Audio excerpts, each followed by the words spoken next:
Hi guys! Magandang araw at gabi sa ating lahat.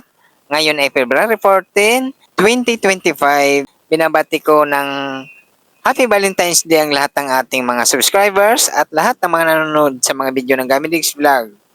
Happy Valentine's Day sa inyong lahat at binabati ko rin ang aking buong pamilya at ang aking love Dia ng Happy Valentine's Day. I love you!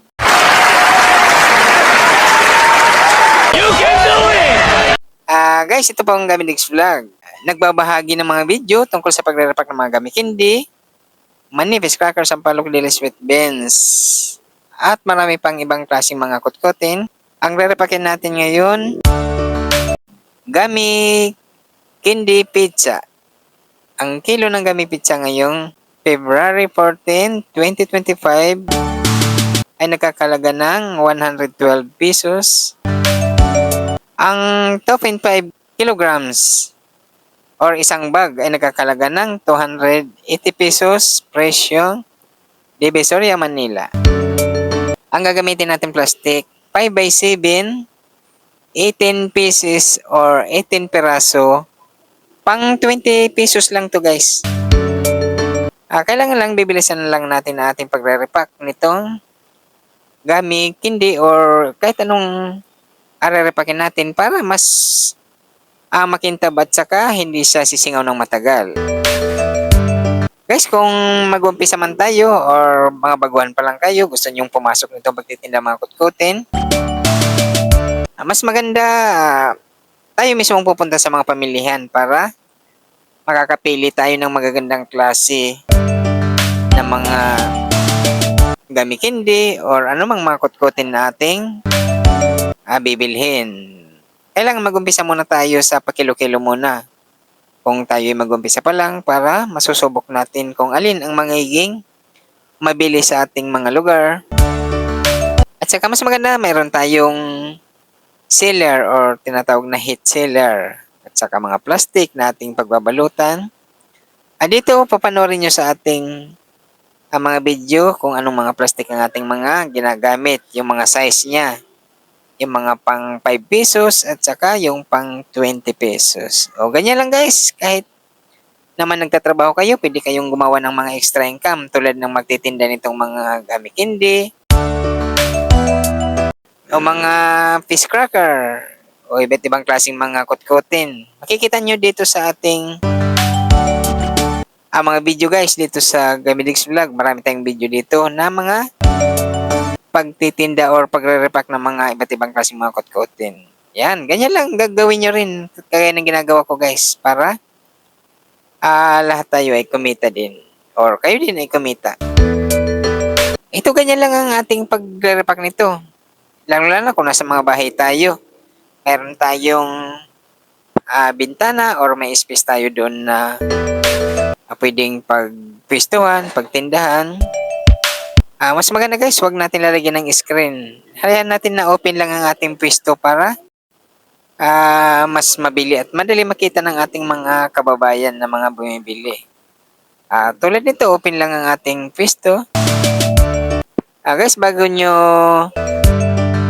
kailangan bibilangin muna natin kung magkano ang ating puhunan at saka kung magkano ang ating gustong tubo. Pwede naman yung bawasan or dagdagan ang ating nire-repack.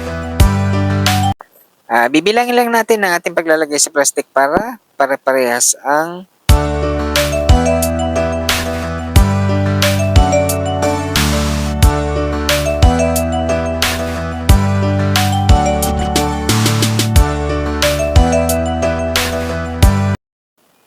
ito guys nating nire-repack. Sinasabit lang natin to sa alambre lang ang ating pagdi-displayan or ang ating pagsasabitan. Pwede pa panoorin nyo mamaya guys. Tapusin nyo itong ating video. Madali lang naman to na video na to. At kung paano natin ito sinasabit sa alambre lang ang ating pagsasabitan guys. Yan napakasimple lang itong gawin. Madali lang to gagawin or pagre-repack. Panoorin nyo lang dito sa ating mga video dito sa Gamidix Vlog guys. Matututunan nyo At yan ang ating pagsasabitan guys, yung alambre na yan. Mabibili lang naman yan kahit sa mga tindahan lang, na malapit lang sa atin. O, ganyan lang, tutusok nyo lang para at saka ibibitin lang yan sa pagdi-display natin. Halimbawa, meron tayong mga bintana, o isabit nyo lang ng magka-dikit-dikit or magkatabi-tabi ang ating mga nirepack na ganyan. Dito sa ating mga video, makikita nyo kung paano natin yan sinasabit. O yan, maganda ng ating nagawang o nirepack na pang 20 pesos lang yan guys. Guys, nasa inyo na yun ha, kung magkano yung mga presyo na gusto or kung magkano yung mga puhunan. O nasa inyo na kung magkano gusto nyong tubo or kita. Guys, nagpapasalamat ang Gabnix Vlog sa lahat ng mga subscribers at lahat ng mga nanonood sa mga video ng Gabnix Vlog. Thank you guys. Kung magustuhan nyo mga ganitong klaseng video, please subscribe at like na rin at pa-share itong ating video para mas marami pa tayong ma-sharean na itong ating mga video at sa mga ating kababayan na gusto rin magtinda ng mga ganitong kotkotin. At gawin nyo rin para lahat tayo ay kumita. Hanggang dito na lang guys. Susunod naman nating video. Thank you guys. Bye!